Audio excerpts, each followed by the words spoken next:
Strange Shadows, a Clark Ashton Smith podcast.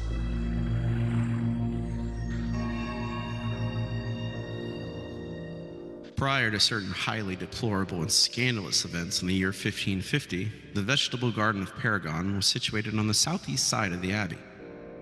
After these events, it was removed to the northwest side, where it has remained ever since. The former garden site was given to weeds and briars, which, by strict order of the successive abbots, no one has ever tried to eradicate or curb. The happenings which compelled this removal of the Benedictines' turnip and carrot patches became a popular tale in Averoigne. It is hard to say how much or how little of the legend is apocryphal.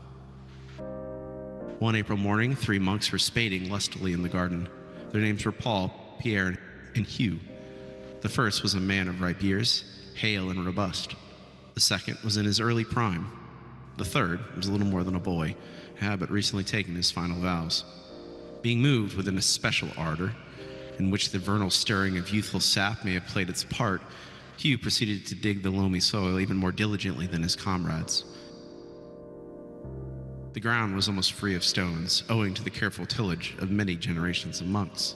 But anon, through the muscular zeal with which it was wielded, the spade of yews encountered a hard and well-buried object of indeterminate size. Greetings, folks, and welcome to Season 4, Episode 4 of Strange Shadows, the Clark Ashton Smith podcast.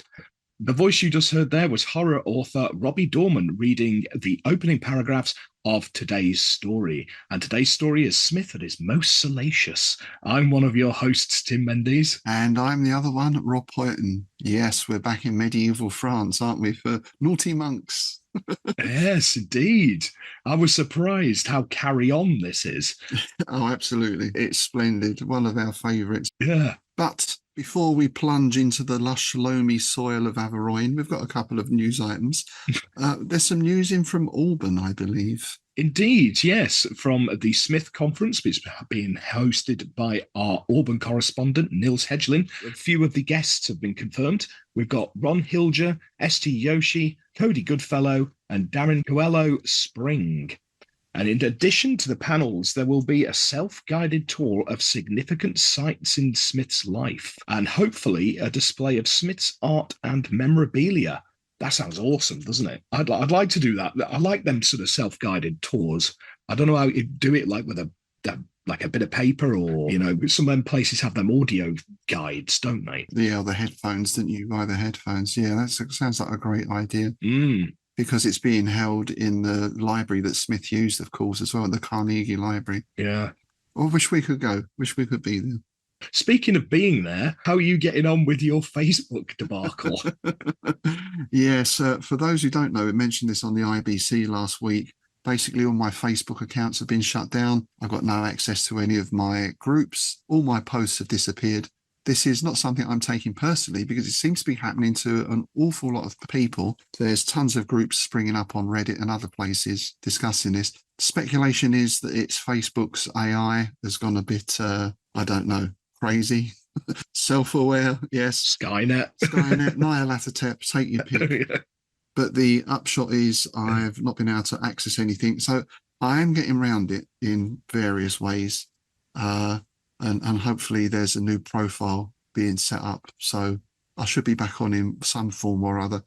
But just to be aware, and I would just say to anyone, if you've got stuff on Facebook that you haven't got backup copies of, then it might be worth doing, because this thing seems to strike out of the blue. And once they suspend your account, you have no recourse. There's no method of appeal at all. So, yes, it does make you wonder what the future of Facebook is, doesn't it, really? Does indeed. It's a bit worrying. Yeah. Also, speaking of festivals, of course, they're our very own. We've got the Innsmouth Literary Festival coming up in September. I believe there's some sartorial news about that, sir. Indeed. Our very swanky new design, our new T-shirt design is... I'm glad you said swanky there. I was wondering. It's an absolute corker. I've got mine here. But yes, they're almost ready to go, aren't they? Yeah, we've gone for the Brown Jenkins theme this year. So we'll be posting details of those out to everyone who's booked a ticket so far. Basically, you can put in your order, you get a discount on your t-shirt, and you can pick it up on the day. And we've also got an Eventbrite site now for booking tickets as well. Of course, we'll put that link down in the show notes. And I believe you've been working on the panels as well. We've got a lot of good guests and panels this year. Yeah, we've got quite a lot of guests. Fitting them all into the panels is always there's always the problem this time of year before the ILF, isn't it? I sort of sit here going, well, if I put them there, oh no, I can't put them there. I need them there. Yeah, it's all of logistics. But yeah, coming along nicely. We've got some interesting topics. We're going to be looking at history and its use in weird fiction. We're going to be looking at podcasting, and we're also going to be looking at Lovecraftian and cosmic horror outside of literature. So that'll be film, TV, music, gaming, art, sort of outside of the box kind of stuff. So yeah, and we've got some other things in the works as well. Nice, yeah. Possibly our friends at Key of Dreams, the live Lovecraftian experience, will be doing a presentation. Basically, you get to spend a weekend in a large manor house in Wales, experiencing all kinds of Lovecraftian goodness. So that's going to be an interesting presentation, I think. Indeed. And yeah, you can find out more of that. We did an episode of the Innsmouth Book Club podcast with them. So we'll put that down in the show notes. And speaking of podcasts, Zoe Burgess and mine, Monster in My Bed podcast, which is about all things monster rumpy pumpy. That's the only way to describe it, really. Is it swanky? It's quite swanky. Our latest episode is up on Buzzsprout now for your listening pleasure. And this month we're looking at Legend. Oh, Legend. Excellent. That's a great film. Yeah. Tim Curry's makeup in that was quite incredible. Yeah. Zoe's quite taken with that, as you would imagine. Horny is the word that might spring to mind. Yeah. Yes, there we go. Excellent. Always a good listen. And just one more thing. If you're in the Liverpool area on Saturday, the 9th of August, Forbidden Planet in Liverpool are doing a relaunch. And they've got none other than Mr. Ramsey Campbell coming in to do some sign-ins. So if you're up that way. Nice. Yeah, what can you say about Ramsey Campbell? The father of British mythos fiction, I think. Absolutely. Okay, let's jump in our time machines back to 1550 and let's get to find out what's happening with the naughty monks of Périgon, shall we? Shall we begin with our favourite words? Yes. One of mine actually is going to come from the publication history, so I'll do that last because it's not a Smith, it's actually Farnsworth Wright. Farnsworth Wright came up? Yeah. Wow. But my first one is one of those, I've used it myself several times, and I'm pretty sure it's been used in a carry-on film, peccadilloes, which is a minor fault or sin. And it's, often used in those classic British comedies, isn't it? I had certain peccadilloes. Oh, did he see a doctor? Or we should keep him to himself. Yes. My first choice, I'm not quite sure of the pronunciation of this, which is going to be a running theme in this episode, by the way. Chariness, which of course is being wary. So chariness, wariness. I'm guessing they must have the same root. The main reason I chose this was because I found out its earliest use is the 1500s. So this is Smith being very much on point here, as the story is set in 1550. I thought that was a nice little touch. Yeah. There's going to be quite a lot relating to myth that we're going to flagging up here. My first one is Circean, which I may have had before, but I like it. Which is alluring but dangerous or degrading, and relates to Circe, the Greek goddess who charmed her victims and then turned them into animals. It's all a bit Soho BDSM parlour, isn't it? Well, it is My Little Pony, isn't it? Yeah, exactly. Good doggy. My next choice is maculations, from the Latin, which means a blemish or a stain. Now, I hadn't heard of that particular word before, but then, of course, I thought immaculate. We use that all the time. So immaculate is obviously without blemish or stain. That sounds like a good northern word as well. Maculations. It does, doesn't it? Yeah. Just checking my maculations. I'm just trying to think back. I'm sure I've heard that. I'm sure I've heard me grand come out with that.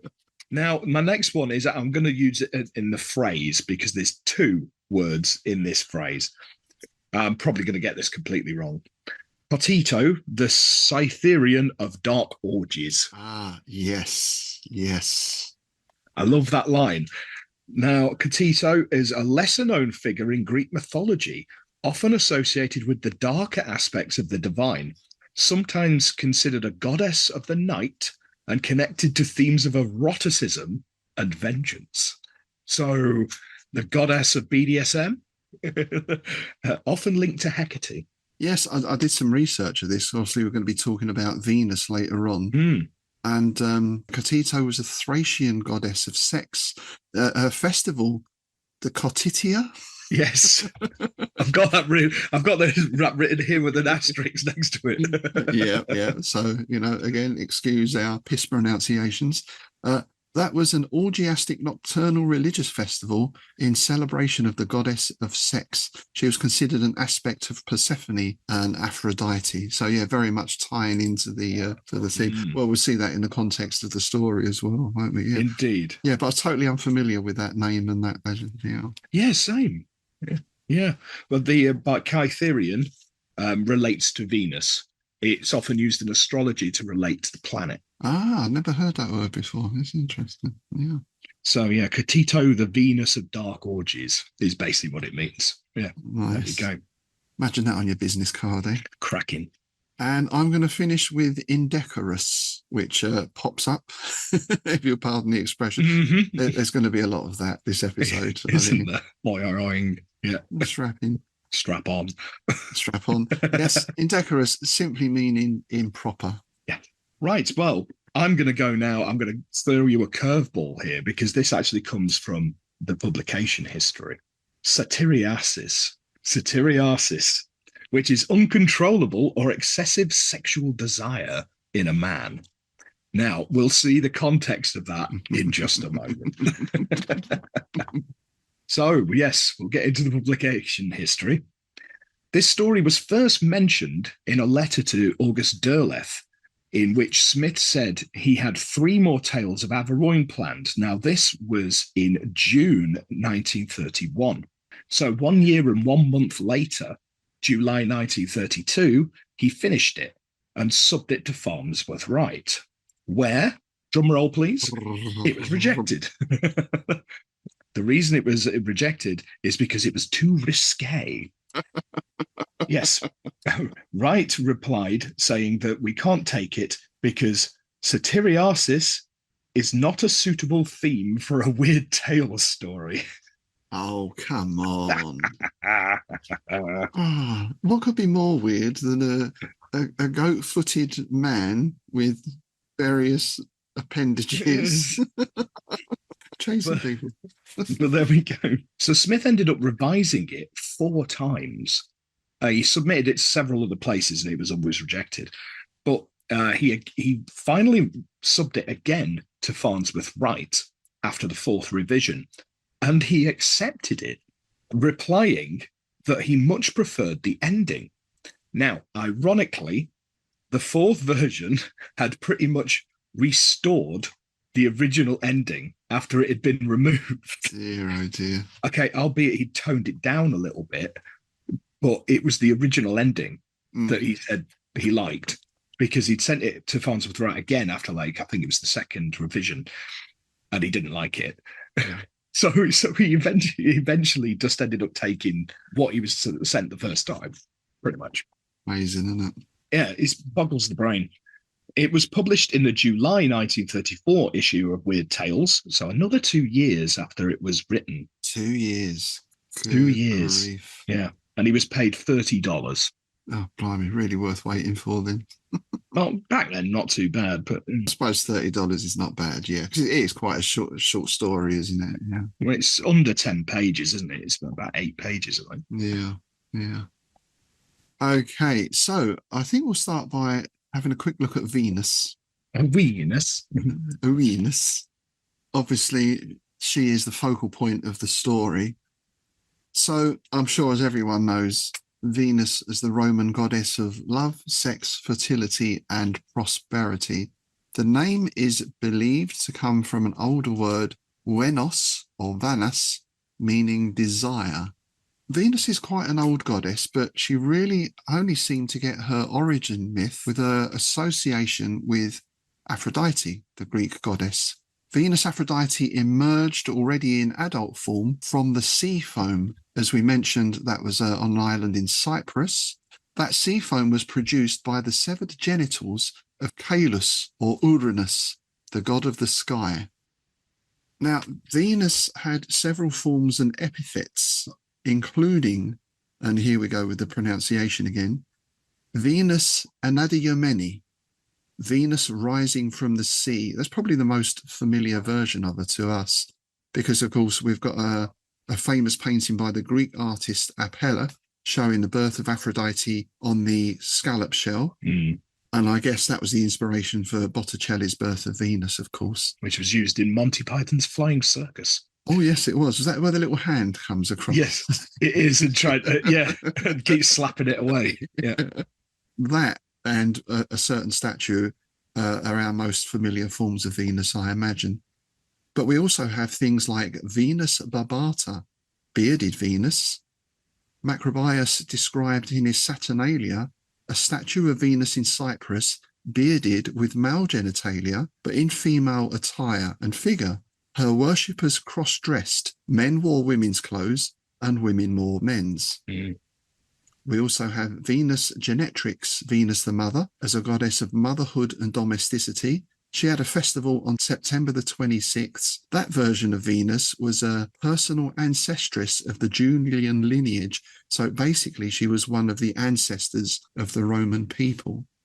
The first temple known to Venus was dedicated in 295 BC near the Aventine Hill and was supposedly funded by fines imposed on Roman women for sexual misdemeanors.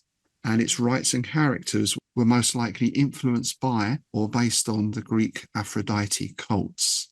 Now, Smith, as we know, knew his classical myth. So Venus's sacred month was April, which, as we shall see, ties in with the story. April was understood to derive from aperire, to open, with reference to the springtime blossoming of trees and flowers. There's some imagery there which I will leave to your imaginations. In the Germanic pantheon, interestingly enough, during the early centuries AD, Venus became identified with the Germanic goddess Frigga, who is where we get the name Friday from. And Friday to the Romans was called Dies Veneris, so Venus's day. So that's quite interesting. Our modern Friday actually comes from Venus. Oh, nice. And yeah, April the 1st was Veneralia. That was held in honor of Venus Verticordia, Venus the changer of hearts, and Fortuna Virilis, which means virile or strong good fortune. So we have an interesting thing because Venus is generally a benign goddess, and there's this association now with sex and lust, as we see in this story, but she was just as often, in fact, probably more often associated with turning lust into love and promoting marriage. So that's an interesting sort of little twist there, I think. Yeah. Oh, and yes, I did mention the statue. We have to mention the Venus de Milo, right? Which actually doesn't depict Venus. It depicts Aphrodite. Indeed. Yeah.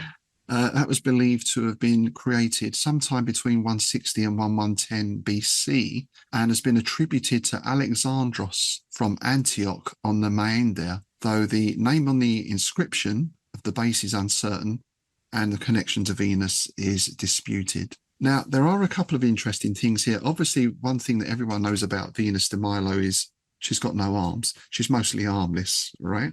And of course, there's a lot of speculation about what was the position of the arms. Was she holding something? The most widely accepted explanation now is that she is holding out an apple. Yeah. As well as the arms, the statue is missing the left foot and the earlobes, funnily enough. And I did notice in the story, Smith references about the statue that we're going to see, the mutilation of an ear tip Yes. and the fracture of a middle toe. So I can't help but thinking he's put a nice little reference in there to the Venus de Milo. Yeah. Well, we know how Venus de Milo lost its arms, don't we? Because it was Hengist Pod in Carry On Cleo. How could I forget that? Of course. Yeah. Carry On Cleo is totally historically accurate as well, by the way. Of course. Of course it is. Forget reading Seneca and all these people. Just watch Carry On Cleo. It's all you need to know. I'm probably going to be referencing Carry On quite a bit today because this is very much Carry On behind, isn't it? It's Yes. because that's about an archaeological dig. Yeah. So that's our subject, if you like. Venus is the subject. And the setting, as we mentioned, we're back in Averoigne. We're back in Périgon, the Benedictine Abbey, and it's the year 1550. So in the Averoigne timeline, we're quite close to the end. In fact, this is the penultimate in terms of timeline because the last Averoigne story is set in 1789, which is the end of the story, which ironically enough was the first Averoigne story that Smith wrote. So the first one is the last one. Mm. And Beast of Averoigne, which we covered just recently, same location, but is set in 1369. So pretty much a couple of 100 years before. And we're back in the Benedictine monastery. Actually, there's something that sprung to mind with this. I'm sure it must be the same lot because the Benedictines wore the black robes, right? Yeah. So they were the black monks. Then, of course, I thought in London, black friars. They must have had the monastery on the bank of the Thames, Blackfriars Bridge and all the rest of it. Mm. And this opening really sets the tone, doesn't it? It sets the scene and sets the tone. It does. It really does. Spading lustily in the garden. Yeah. An image that sprang to mind with this, particularly when we get into being moved within a special ardour in which the vernal stirring of youthful sap may have played its part, Hughes proceeded to dig the loamy soil even more diligently and deeply than his comrades. And he talks about muscular zeal. And I thought this guy, in my mind, looks like an 80s male model. He's wearing a white vest or singlet. He's got that gelled back hair. I was thinking, what was that advert where the guy goes into the laundrette and takes his jeans off? Oh, yeah. I remember it. I think it was a Levi advert, yeah. Yeah. So I'm thinking that kind of thing, black and white, men in vests, quite muscular, a little bit shiny, perhaps. Well, if this was filmed in the 80s, it'd be Jason Connery, wouldn't it? Because it would, wouldn't it? Because he had that the brushed back sandy hair and the muscular chest, the chiseled abs, and all that business. It'd be Jason Connery, and his habit would be sort of loose, and so you could see his cleavage. Absolutely. And then the other thought that popped into mind was I can imagine this being drawn by Tom of Finland. Nice. But I like as well that this is very mundane to start. Although we've got all this sort of lustiness brewing under the surface, they're basically digging a turnip patch. Yeah. I mean, it's about as unromantic or as unsexy as you can get, isn't it, really? Oh, yeah. Yeah. And parsnips and carrots and turnips and yeah. Mm. But I like the way Smith weaves that sort of mundanity into it. It always gives a story grounding if people are doing something really everyday and boring. It's something that a lot of authors, myself included, like to do. If you're not going to go down your typical like hero kind of character, you want to have them doing something mundane and dull and everyday, so the reader can relate to them. Like it's standing in the queue at the post office or something, right? Yeah, exactly. It's kind of a Gothic setting in there. It's a monastery, but it's not nighttime. Yeah. It's broad daylight. I imagine the sun is out. They're leaning on their shovels every now and again and mopping their brows kind of thing. Mm. But there's already this undercurrent of lust. So, well, maybe that's something we'll get into at the end of the story about why are they digging here and who is influencing who. I think there's some interesting stuff going on. Mm. But as Hughes is digging, his shovel hits something hard and unrelenting. So it's going to be like a small boulder, right? Because that's what happens when you dig down a few feet.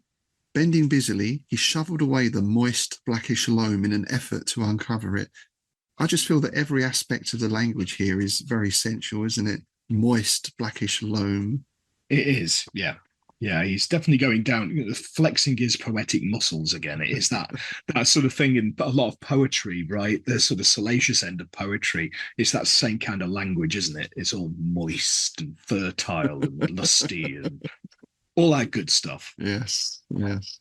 His friends come over to assist, and between the three of them, they manage to uncover something interesting. In the large pit they had now dug, the monks beheld the grimy head and torso of what was plainly a marble woman or goddess from antique years. The pale stone of shoulders and arms, tinged faintly as if with a living rose, had been scraped clean in places by their delving shovels, but the face and breasts were still black with the heavily caked loam. Again, there we've got delving shovels and the face and breasts black with heavily caked loam. It's, it's quite provocative, isn't it? Oh yeah, well the next line, the next line of the next paragraph, the figure stood erect. He knew what he was doing here. It's all foreshadowing, right?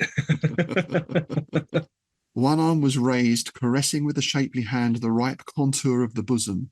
The other, hanging idly, was still plunged in the earth. So this is the exact pose of the painting, right? I think she has one hand across the chest, the other hand at the side. Yes. Digging deeper, the monks began to uncover the full, voluptuous hips and rounded thighs, and finally, taking turns in the pit, whose rim was now higher than their heads, they came to the sunken pedestal, which stood on a pavement of granite. So this is at least a life-size statue then. Yeah, so the brothers now felt a strange, powerful excitement, like some obscure contagion, mingled with a pious horror due to the infamous nudity and paganry of the feminine statue. There was an unacknowledged pleasure, which the three would have rebuked in themselves as vile and shameful if they had recognized it. So it's that sort of frisson of the forbidden, isn't it? It's like the monk with the naughty parchments from the previous Averoigne story. Yes, or in Victorian times, this would be getting a glimpse of someone's ankle or something. Indeed, yeah. But you got that thing of it's that sin and that tantalization of, ooh, I shouldn't be looking at this, but it's like when you first find a jazz mag as a kid in a hedge. In a hedge down a railway siding. Yeah. Oh, you can tell our age just by that sort of reference, can't you? Really? Yes, you can. Yeah. Well, I was wondering here, this is, could we get Freudian on this? We've got this lust, this sinful lust is buried. Once it becomes uncovered and released almost, and it causes all sorts of problems. Yeah. There's several levels we can read this on, I think. Yeah. Uncorking the genie from the bottle. Yeah. But I thought that was interesting expression. The three would have rebuked it in themselves as vile and shameful if they had recognised it. So that suggests they're not going, oh, I know I'm being naughty, but I'm going to have a look anyway. It seems as like they're fully in the spell already, straight away. They're not aware at all of what's going on. Yes. They are very careful, right? They don't want to chip or scratch the marble. Yeah, so the oldest monk, Paul, starts beginning to wipe away with weeds the loam and all the rest of it and basically clean it up, and ends by polishing the marble with the hem and sleeves of his black robe. And you get this lovely bit here.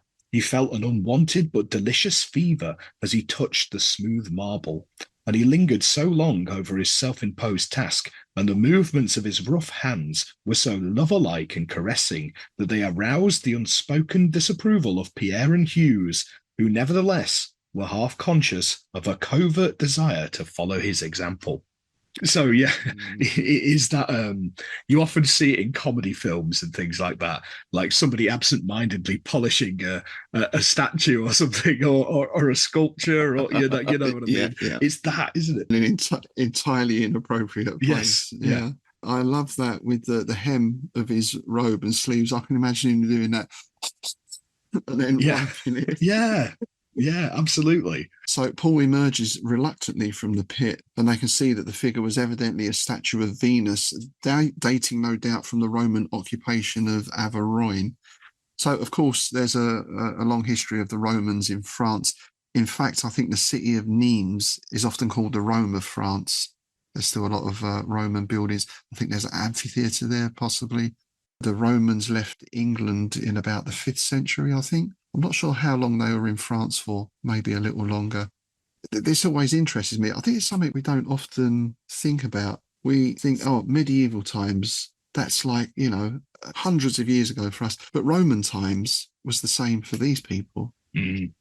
These eons or periods of history, we tend to just lump in the past is the past. But often you've got just as huge a gap between these periods as we have from there till now. It's like these things when people say to you now, oh, the ending of the Second World War for us was as far away as Victorian time or Georgian times were to blah, blah, blah. They make you feel very old. Yes. Yeah. Yeah. Somebody did that to me the other day with an album.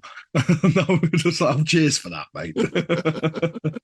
I saw I think the other day a lady was saying, they were talking about cassettes, I think. And I think it was her granddaughter asked her, what was it like in the 1900s? Oh, that's brilliant. Oh, dear. So, yeah, here we get the description of the statue, or the further details of the statue.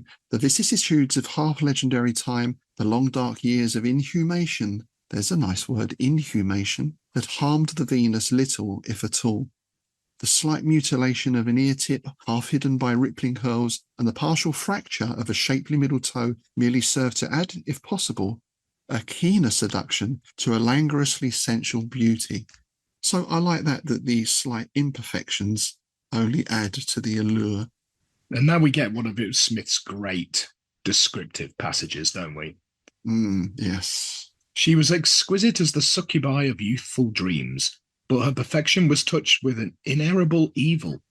The lines of the mature figure were fraught with maddening luxuriousness. The lids were drooped in a pretended coyness of false virtue. The lips of the full Circean face were half pouting, half smiling, with ambiguous allure. It was the masterpiece of an unknown decadent sculptor, not the noble, maternal Venus of heroic times, but the sly and cruelly voluptuous Catito the Cytherean of dark orgies, ready for her descent into the hollow hill. Oh, brilliant. Brilliant. Nice. So this is Smith really showing his classic chops again, isn't it? Because as we mentioned earlier, the Roman Venus was also this maternal figure, but here, no, we're going right back to the source. Rumpus Pumpus. Indeed.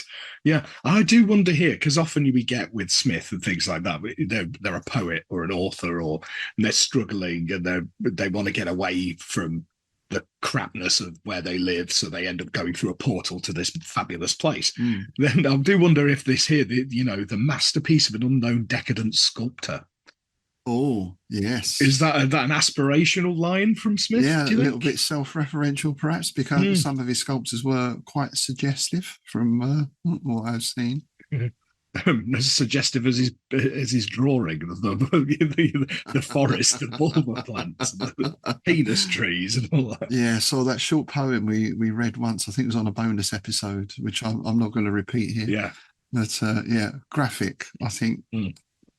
Hollow Hill, by the way, because that's capitalized, that's quite a common concept in lots of mythologies, that the Hollow Hill. I mean, Greek and Roman, it's usually a portal to the other world or a dwelling for supernatural beings. Yeah. But there are some other references to this, which I'm sure Smith would have been aware of. William Morris wrote a story called The Hill of Venus, set in a dense medieval forest where a knight encounters Venus, probably drawing from the Tannenhauser legend. Sabine Baring-Gould wrote a chapter called The Mountain of Venus in Curious Myths of the Middle Ages.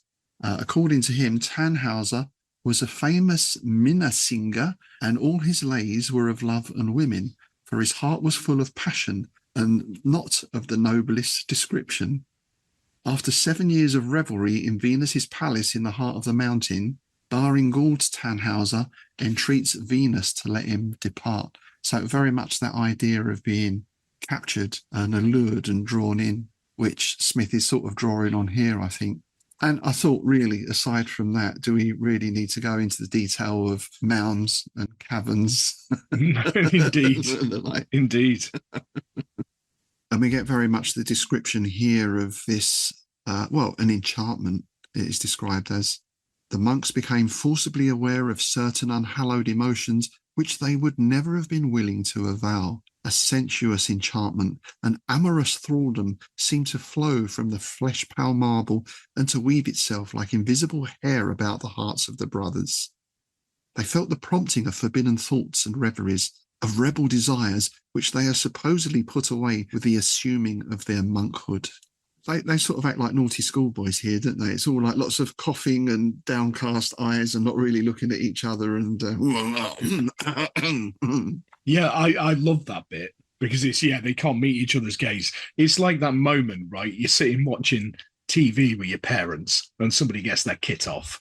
And it's one of them, right? It's that kind of look away. Oh, look at that cobweb in the corner of the room. So that takes us into chapter 2. This is where they call in the abbot, Augustine, the abbot. And he feels the siren song, the allure, in spite of his reverent age and rigorous temper. He was somewhat discomforted by the peculiar witchery which seemed to emanate from the marble. Sternly he repressed his agitation and gave no sign other than a deepening of the natural austerity of his demeanour. And I don't know, interestingly enough, he orders them to bring ropes and he wants to get this statue out of the ground. Perhaps he wants to get it out of the ground in order to smash it up. Yeah, basically, I think that's, he's pretty much certain of the elder and more severe Benedictines urged the immediate destruction of the image, which they argued was a heathen abomination that defiled the abbey garden by its mere presence and therefore should not be countenanced. Others, moved by the evil beauty of the Venus in a manner impossible for them to admit, pleaded furtively and shamefacedly for her preservation. Still others, the most practical, pointed out that the Venus, being a rare and beautiful example of Roman sculpture, might well be sold at a goodly price to some rich and impious art lover. I love that last one. It's great, isn't it? Yeah. Always with an eye on the coin, right? The monastery needs a new roof. Oh, that's exactly what I was going to say, right? How often you go to any village, any little small English village, right? They've got like a little parish church. There's always a collection box for the roof. Always the roof. Always. Yes. Our local church, they wanted to repair the roof, but it had very rare species of bat in it. So I'm not quite sure what's happening with that at the moment. So save the bats. Yeah. Save the bats. Absolutely. Yeah. Absolutely. Augustine's all for destroying it. He doesn't like it. It's an impure pagan idol. Smash it up, as the damned once advised. This is not an uncommon thing in history, right? We can think of a few religions that have gone around. Iconoclasts, is that the word? That big statue of the Buddha was destroyed, I think. And back in the day, weren't they digging up stone circles and all that kind of thing? Oh, it's happened all the way throughout history, and not just religious groups. I mean, political movements just as guilty of doing it. People just let's try and erase the past. Never works, And Augustine, I like this as well. Yeah, we're going to destroy this. We're going to smash this up. But there's no big rush, is there? We can do it tomorrow. Maybe Saturday next week, whatever. Yeah, because he was filled with a queer and unaccountable hesitation. I like that. I love this sort of the implications of how insidious this enchantment is. Because it's not like, your mermaid starts singing and that's it, you head over heels and you just walk into the sea and drown. This is more gradual and insidious, as I say. It's like an earworm almost, like a naughty earworm. Yeah. I'm thinking of sort of tropes here. Again, we'll probably talk more about this at the end, but this idea of, I can't think it's a science fiction film and they're on a ship, but something is wrong and gradually the crew start to turn. It has that sort of feel about it. Yes. And, well, we've got a word coming up. Contenting himself for the nonce with a severe injunction to the effect that no one should approach the Venus other than those whose labours in the garden should compel an involuntary proximity, Augustine retired with the various brothers, some of whom, as they went, gave many a backward glance at the lifelike charms of the naked goddess. Later, there was much peeping from the cell windows that looked upon the garden, and more than one brother, caught in this indecorous occupation, was reprimanded austerely by the deans. Naughty monks peeking out the window. Yeah, I know. We can speculate on what's going Furtive on. motions. Yeah. The monastic curtain twitchers. I love it. Oh dear, bad habits. No. There we get the peccadilloes. However, such peccadilloes were trivial indeed compared with the grave scandal involving a number of the monks which ensued shortly. So we've got Paul, Pierre and Hughes, together with those who raised her from the pit, and 3 others who also touched her. So contact with the statue seems to strengthen the enchantment. Yeah. And yes, the 8 have, something of a night of it, shall we put it like that? Indeed. All, it was learned, had been guilty of open or furtive lechery. Some had annoyed the peasant women of the neighbourhood with satyr-like advances. Others had played the incubus with village girls at St. Zenobi, or had been seen in houses of ill fame, many miles away in Zymes. Bawdy house monks. I like it. Yes, yes. I love that Smith referring back, of course, to a couple of familiar locations from other stories. Indeed. Just strengthening the world building. I just wondered what playing the incubus, is it a sort of fluke? I don't know, but I like that line. Played the incubus. I like it. What were you doing last night? I was playing the incubus with village girls. Yeah, I like that. I'm stealing that. That's a great one, that. Now, we do get a band name and an album name here. Actually, we've not had many band names so far this season, I think. But we've got a couple of good ones here. So the naughty monks get summoned before the abbot. They can't offer any explanation or defence other than the plea that they had been driven by an irresistible carnal compulsion. That's the album name, Carnal Compulsion. They attributed their downfall to the antique Venus, saying they had been haunted by lubric thoughts. There's the band name. Nice. And goaded by lascivious desires, such as tormented Antony during his desert vigil. That's the tribulations of St. Anthony reference, of course. Or the temptations of St. Anthony, wasn't it, I think? Lascivious Desires. That's a goth band right there as well, isn't it? Yes, yes. Even those who didn't touch the statue report they're getting similar feelings. And Augustine obviously works out that touching the statue is only going to make the situation worse. So the 8 offending monks, in view of their sorcerous temptation and demoniac compulsion, were not expelled from the order, as their heinous lecheries might well have merited, but were merely sentenced to severe and protracted penance. So they're stuck in the chapel on their knees for a few days, I should imagine. Bread and water. That's the one. And nothing is done with the Venus because he doesn't even want anyone to touch it now, so it's just left there. And the talk is of, well, maybe we should get a layman in. Maybe he'll be less subject to this thing's magics. Get someone in to smash it up and bury it. This, in no doubt, would have been accomplished in good time if it had not been for the hasty and fanatic zeal of Brother Louis. Enter Brother Louis, chapter 3, Louis. There's always one, isn't there? In all of these stories, there's always one lusty monk that takes it to the extreme. This is the guy wearing the surplice, right, and all that sort of stuff, and self-flagellation and all that kind of thing, I imagine. It's Brother Bernard, isn't it? Carry on abroad. Ironically enough, Brother Louis, conspicuous amongst the Benedictines, both for his comely face and his austere piety. Handsome as Adonis, he was given to ascetic vigils and prolonged devotions, outdoing in this regard the abbot and the deans. So a very pious man, but he looks like an Adonis. Now, Adonis, of course, was the lover of Aphrodite. So we get a nice little link and connection there. Yeah. I think this is not going to end well, is it, given that description? No. And in fact, even while all this is going on, is busy inside, is sat indoors copying a Latin Testament. Yeah, and he's not happy at all because obviously news of what's been going on's filtered back to him. And so this is really sort of enraged his piety kind of thing, you know. He thinks that the Abbey garden's polluted by the presence of an obscene image. So he's been staying away from windows. I like this line here. He had purposefully avoided all windows through which the womanly nakedness of the antique marble might have been visible to his chaste eyes. Chaste Eyes, there's another album title. Chaste Eyes, yes. Yeah. And he feels Augustine is not acting decisively enough here. He's quite critical of his abbot.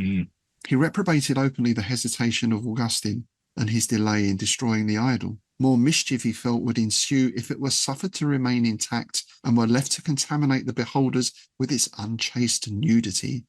The act of demolition should be accomplished at once. So is resolved himself to take action. He would go forth that very evening, armed with a heavy hammer, and would smash the idol into many fragments. Thus the honour of Périgon would be vindicated, and his insubordination become a justifiable thing. I love that this bit here because it mentions that he was brooding deeply as he went about his daily toils and devotions. You just got this image of him, with his hammer under his habit, and he's sort of getting all worked up about it. And it's a different kind of lust that he's building up. It's almost a bloodlust, isn't it? Yeah, well, it's diverted lust, isn't it, in that sense? Yes, exactly. So, in a way, the statue is affecting him just as much as everyone else. Exactly. He's just channeling it into this other direction. Yeah. Interesting. And rumours abound in the monastery, of course. Wild whispers are circulating. It was said that several others besides the 8 culprits had been drawn to touch the sorcerous marble in secret and would succumb anon to the overpowering nympholepsy which they had incurred. It was also said that the image was no mere lifeless lump of stone, but had sought to entice with wanton smiles and harlot gestures those who had laboured in the garden after Paul, Pierre and Hughes. Hearing these whispers, Louis was confirmed in his resolution. That's something I want to pick up on at the end as well. Does the statue move or not? Because I've seen a couple of conflicting views on that. So anyway, he's got his hammer, he's got a candle. Armed with both of those and his holy wrath, Louis waits until the brothers have retired. A rosy-tinted moon that was slightly past the full had climbed above the neighbouring forest when Louis stole forth into the garden by a postern door. Hooray, postern. Nice. They hung him by the postern. Nailed his moolie to the fence. Yeah, we're not explaining that one again. You can. I can't remember, when did we explain that last time? It was recently. I think it was the last time. I think it was the last episode. Yeah. Postern was mentioned before, wasn't it? Yeah. Actually, it was the same postern, right? Yes, it was, of course. It was when we were the Beast of Averoigne. Yeah. Beast of Averoigne. It was the abbot. Yeah, there we go. The very same postern. Yeah, so not last time, time before. Time before. Yeah, the Beast of Averoigne. Yeah. And again, we get some lovely Smith description here. We've got the rosy tinted moon. The blackish clods of freshly spaded loam were topped with an eerie silver, and Louis had not gone far on the open ground when he discerned the Venus, whose nude limbs and bosom startled him as if they had been those of a living woman. Indeed, as he went nearer, he could not persuade himself that the figure was a mere statue. The full wan breasts appeared to quiver in the moonlight as with the rise and fall of a breathing bosom. The drooping eyelids seemed to lift in captious coquetry. The doubtfully smiling lips assumed a more seductive curve. The delicate fingers stirred a little as if to beckon him. Aware, however, that this illusion might well be part of the baneful enchantment whose cause he had come forth to destroy, Louis strove to resist the insidious impressions that troubled him more and more. He's making his saving roll here, isn't he? He's muttering under his breath, oh, blah, blah, blah, blah, blah, blah, blah, putting up a fight. Yeah, yeah. I liked also that we had that rosy tinted moon, and when they first see the statue, it's got that slight rosy tint to the marble. I can't help feeling there's some sort of connection there. Well, it's that lifelike colour, isn't it? Rosy cheeks and all that kind of business. Rosy cheeks. I believe she performs at one of the Soho nightclubs. With poddy bronze. With poddy bronze, yeah. So Louis stands before the statue and raises the hammer above his head. Or, well, he tries to lift the ponderous hammer. But it seems that his arm, though sustained by a righteous anger, a holy indignation would no longer obey him. So he's fallen under the spell.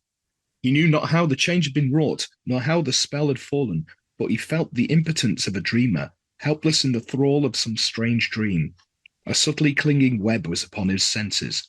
Wildly, with dying horror and rebellion, he stared at the immemorial temptress who seemed to proffer her divine beauty, and staring, he forgot his wrath, his purpose, his fear and horror, and his cenobitic vows. Cenobitic vows. There you go. Indeed. Yeah, cenobitic, obviously the adjective term of cenobite, not from Hellraiser, but meaning those who live in a monastery. Well, I suppose they lived in a sort of monastery in their own way, didn't they? Oh, yeah, well, that's exactly, they were the priests of Leviathan, weren't they? I mean, that was the... Yeah. Yeah.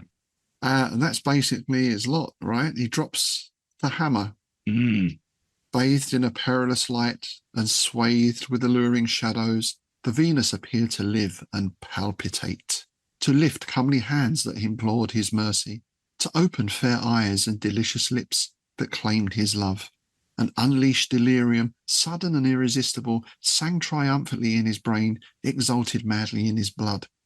Stepping across the forgotten hammer, he embraced the Venus. Her arms and bosom were cool as marble to his feverish touch, but they seemed to offer the firm softness and resilience of living flesh. ... You know what ... means, don't you? Yes, indeed. we of course we do. In the film, that's the crashing waves on the shore and Or a slow fade to black. Yes, yes. As you can hear a zip coming down. Chapter 4. So there we go. Brother Louis, where has he gone? No one can find him. It's not just him, is it? There's 3 others who have gone missing as well. Yeah. One was caught with the charcoal burner's wife. Yes, indeed. To whom he had seduced into mad elopement. The charcoal burners were mentioned in the Beast as well, right? Because it attacked them. Yeah. Well, it attacked one of the charcoal burners and the others all just locked their doors and said... They locked their doors and looked out the window, yeah.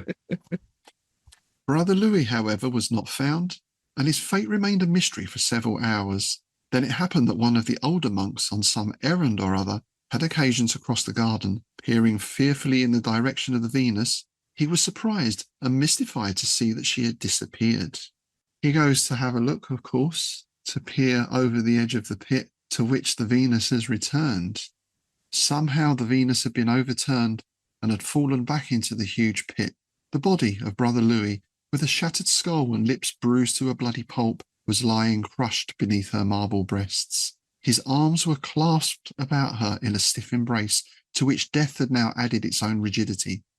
And later, when the horrified brothers had been summoned to consider the problem, it was deemed inadvisable to make any effort towards his removal. Yes. Now here, I think this is the line that Farnsworth Wright probably had a problem with. Don't you? I think it's this. The iron hammer lying beside the pit was proof of the righteous intention of which he had gone forth. But certain other matters, putting him beyond all redemption, were equally evident. He had a stiffy, didn't he? He did. I mean, I think that's quite subtle in a sense. It's not graphic. Yeah, yeah. And, you know, a casual reader might even miss that, especially if they didn't really know Smith and how he writes. Indeed. Nudge and a wink. Yeah. That, to me, denotes maybe, you know, things are on display. Let's put it like that. Yeah. He went in ready for action, you know. Yes, indeed. So, by the order of Augustine, the pit was filled hastily to its rim with earth and stones, and the very spot where it had been, being left without mound or other mark, was quickly overgrown by grass and weeds, along with the rest of the abandoned garden. There we go. Earth to earth. Marvellous stuff. Quality.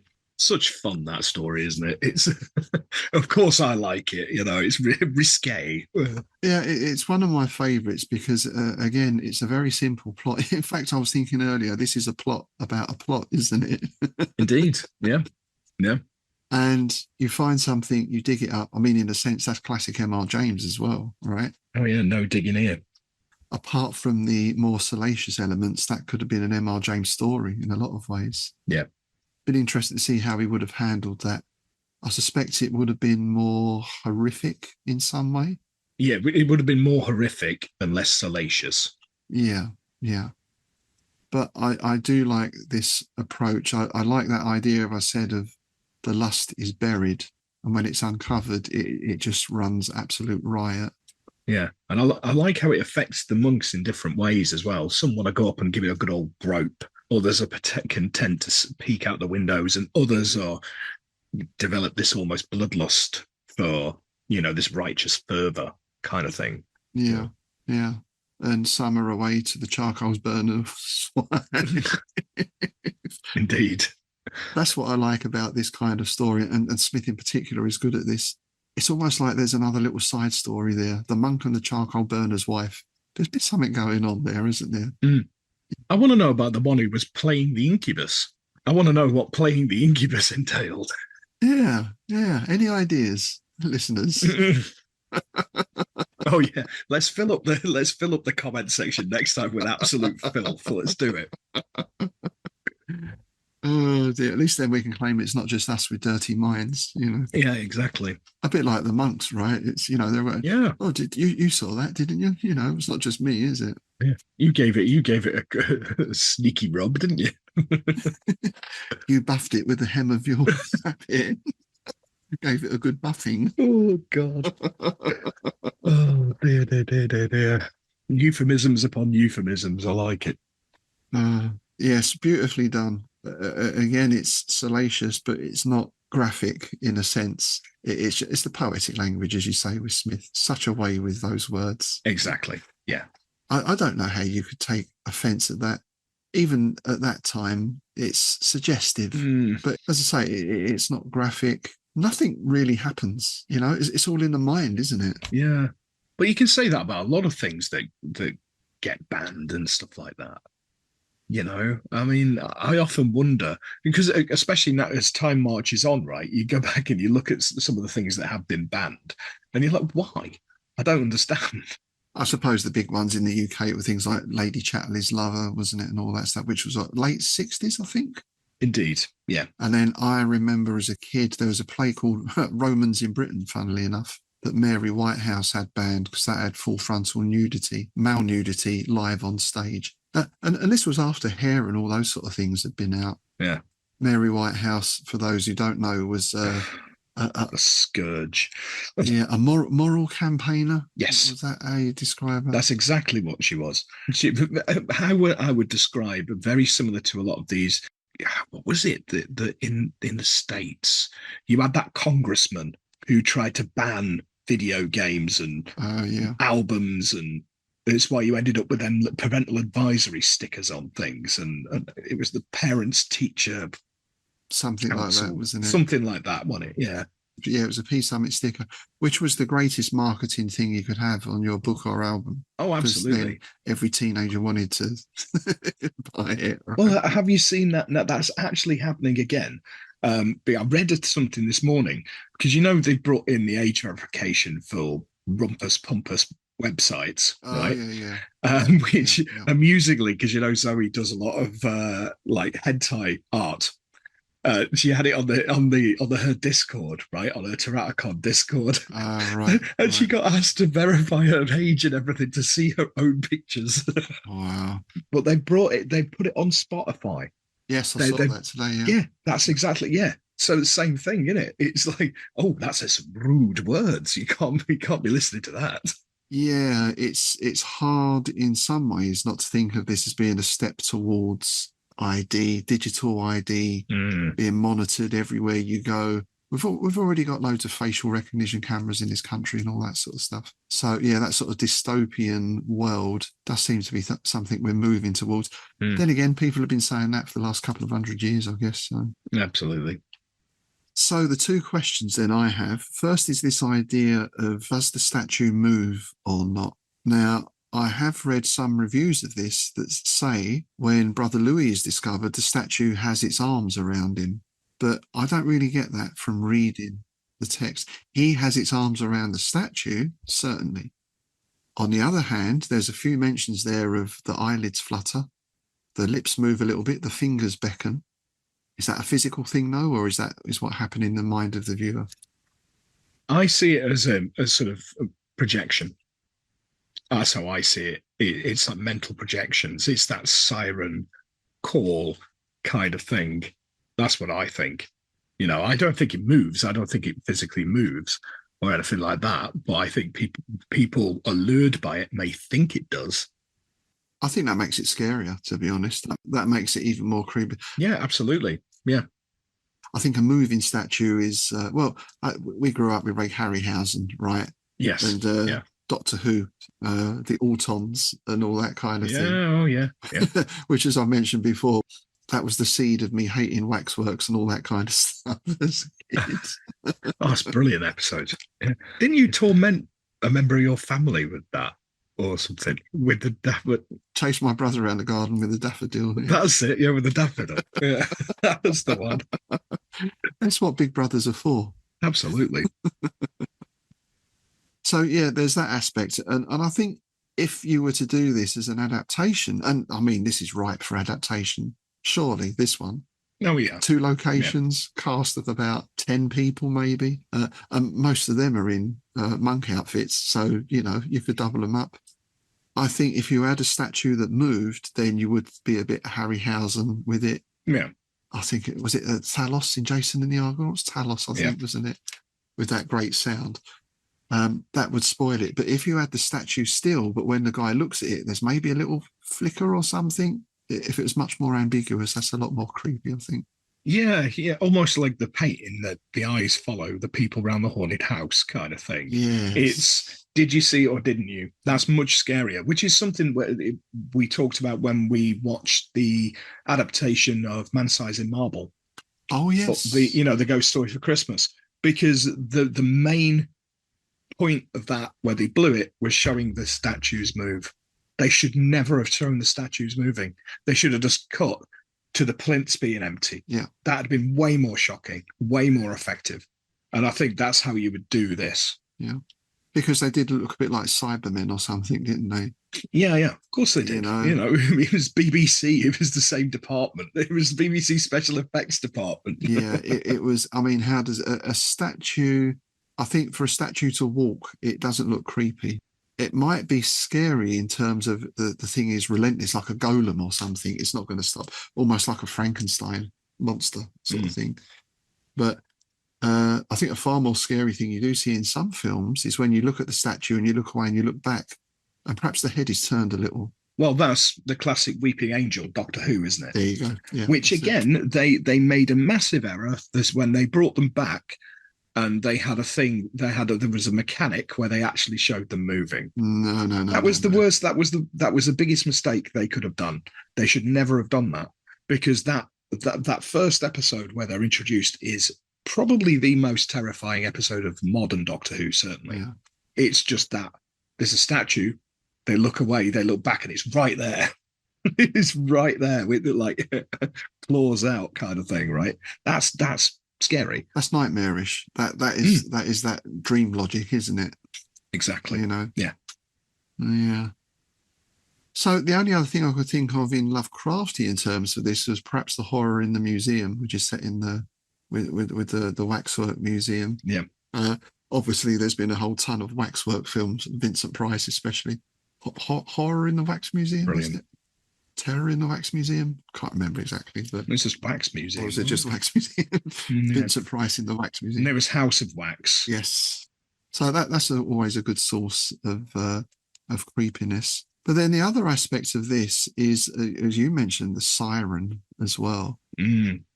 So Greek myth, again, drawing that idea. I thought the Lamia, not really, the Lamia was more, that was a child-eating monster, wasn't it? Lamia, I think, but the siren, definitely that allure and that calling. So what does the statue get from this? Is it like a blood sacrifice? Does this nourish the statue? Perhaps that was the movement of the statue. It made itself fall. I don't know. Yeah. Well, it says when he touched it that it almost felt real. Yeah. Maybe if the statue gets enough rumpy monks, it will be unleashed. Maybe that's some kind of, because this is my brain going off on a tangent. If I was writing the story, that basically, maybe it's some kind of prison. It's imprisoned in this statue form. Maybe if it gets enough lusty advances, let's put it delicately like that, that it could be freed It can manifest. So it could be like an evil spirit trapped in the statue.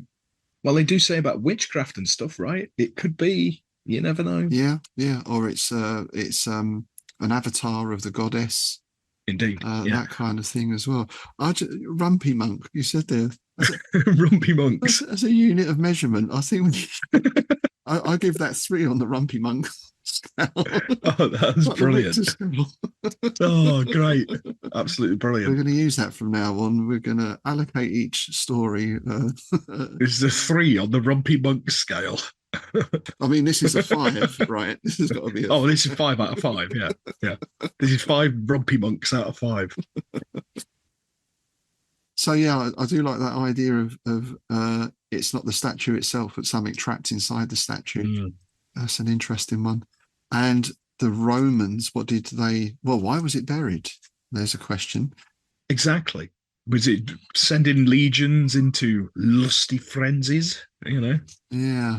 Was this the site of? That's be quite ironic, wasn't it? If the monastery had been the site of bacchanalian orgies previously.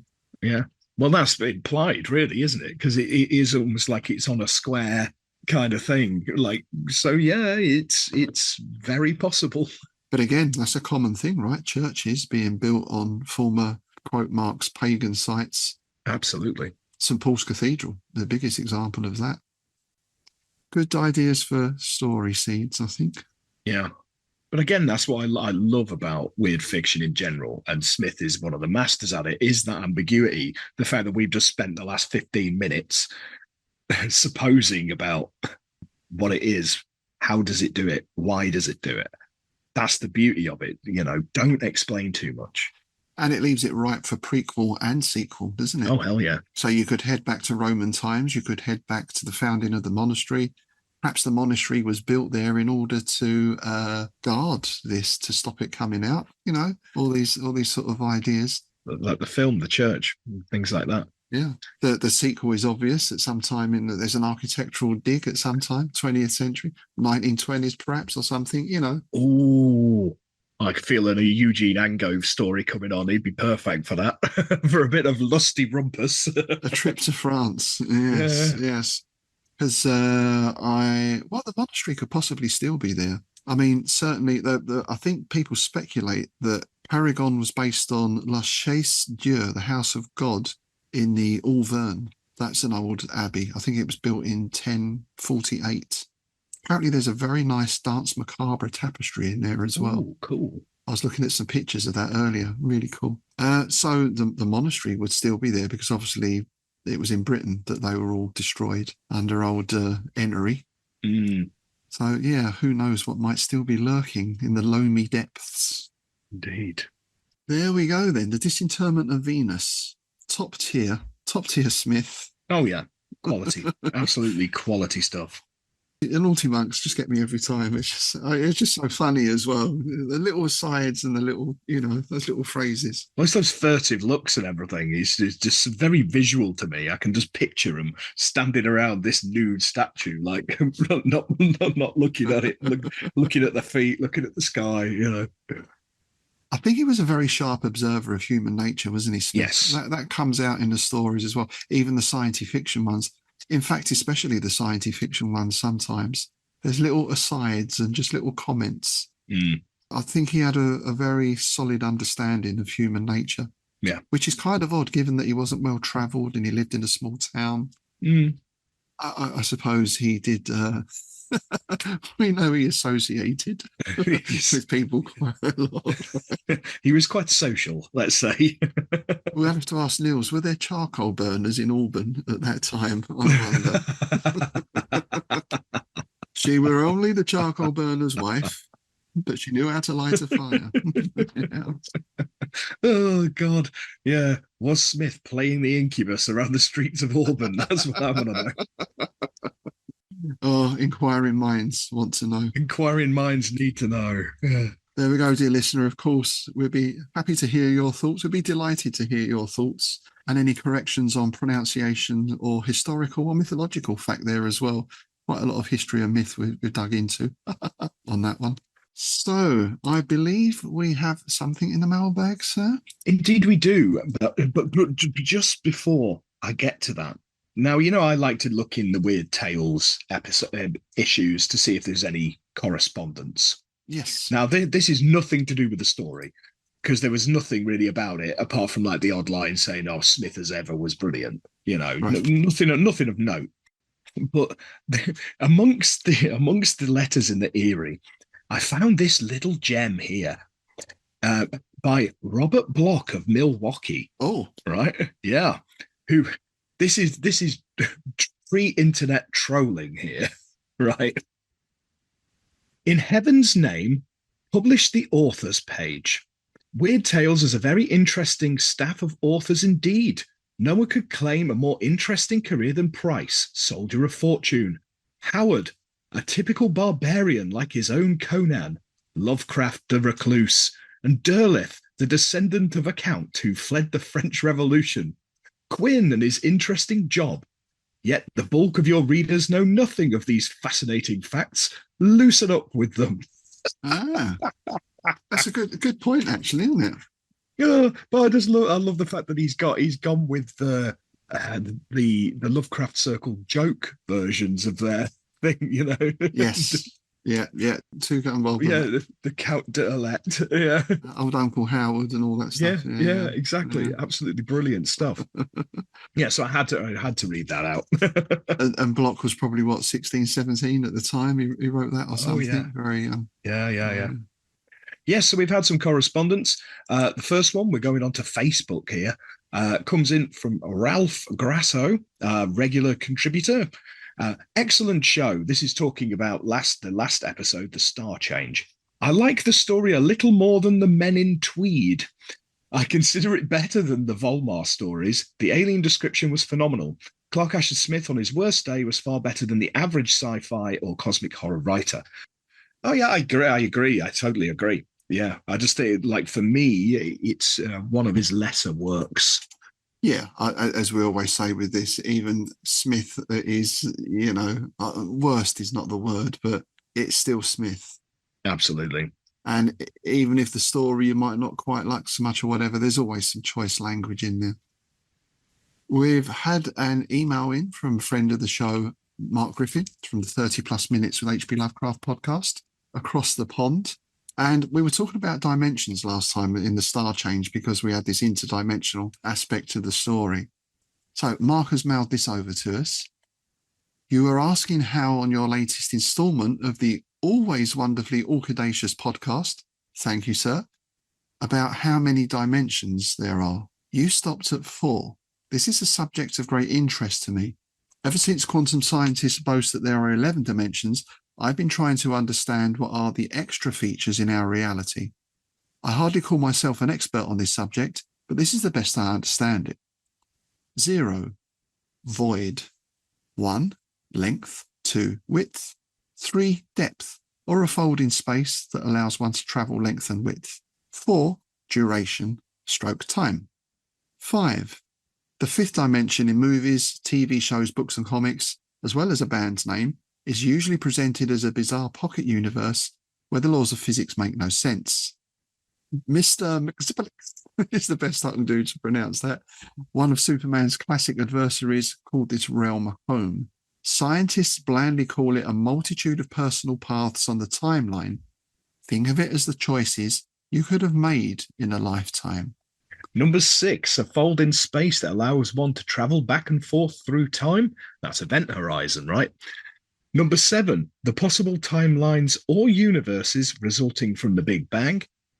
Number 8, the alternate realities of the other timelines, aka the multiverse. Number 9, a fold in space that allows one to travel to these other universes. Number 10, the name given of the all-encompassing universes and timelines, the Omniverse. Much of it still puzzles me. It downright baffles me, mate. What exactly makes the 5th and 7th dimensions different, except for the scale they are applied to? It seems to me that the 5th dimension is a personal action. If I choose door A instead of door B, then an alternate reality is created of me choosing door B. If a friend is with me and enters the same door, then she is part of my reality, or is she in her own? especially if she tells me she's going home because she's tired of this crap. Alternate realities within alternate realities must be constantly forming if this is the case. Doubtfully, this will not resolve the matter, but instead only spark more debate and questions and confusion. Yes, well, you hit the nail right on the head there, mate. You're welcome, Mark. Cheers, matey. Thank you, Mark. Very thought-provoking. And, well... I've got a nosebleed. Yeah. You could get into so many things on this, couldn't you? I suppose it is fascinating. And, of course, there have been films about that. Do you get on the train? Do you miss the train? Yeah. Our lives are constantly unfolding in that way. I suppose the short answer is we will never know. Yeah. We're very much beings of this dimension. We seem to lack the capacity to view or experience other dimensions, at least as far as we know, which is where we get into from beyond territory or taking a dose of Liao or Indeed. Yeah. Traveling back to see Ubo Sathra and all that kind of stuff. Which, as we mentioned, a common thing with the weird fiction writers of the time, a very common idea, wasn't it? Oh, yeah. Yeah. So, yes, I don't know how to respond to that other than to say, yes. I'm just going to give you a thumbs up. Yeah. Cheers. In the sixth dimension, I'm waving my tentacles in agreement. Indeed. But thank you, Mark. Thanks very much. So there we are then, folks. On that note, on that brain-spinning note, it's time for us to bid you farewell. We shall depart from Averoigne. Thanks very much for listening today. As always, do keep those comments and questions coming in. And, of course, as always, thanks very much if you subscribe to the show. If you would like to join our patrons in supporting us, check out the Patreon page. You'll get access to bonus content for Strange Shadows and the Innsmouth Book Club, quarterly copy of the Innsmouth News PDF, and of course, free entry to the Innsmouth Literary Festival. What have we got coming up next time, sir? Well, I believe we're going to be doing another one of our little bonus episodes. We've not quite decided on what we're doing yet, but it will be a good one. Yes, I'm sure there'll be poetry involved somewhere. I don't know. I'm leaning towards that loony we were talking about the other week. Oh, yes. Yeah, that might be an interesting rabbit hole to go down. I don't know. We'll see. It depends on how much research we have to do on that. All right. I hope you can join us then. Thanks again for listening. I'm off to get my shovel. It's goodbye from me, Rob Whiten. And I'm off to buff some breasts with the hem of mine. That is goodbye from me, Tim Mendes. You dirty buffer.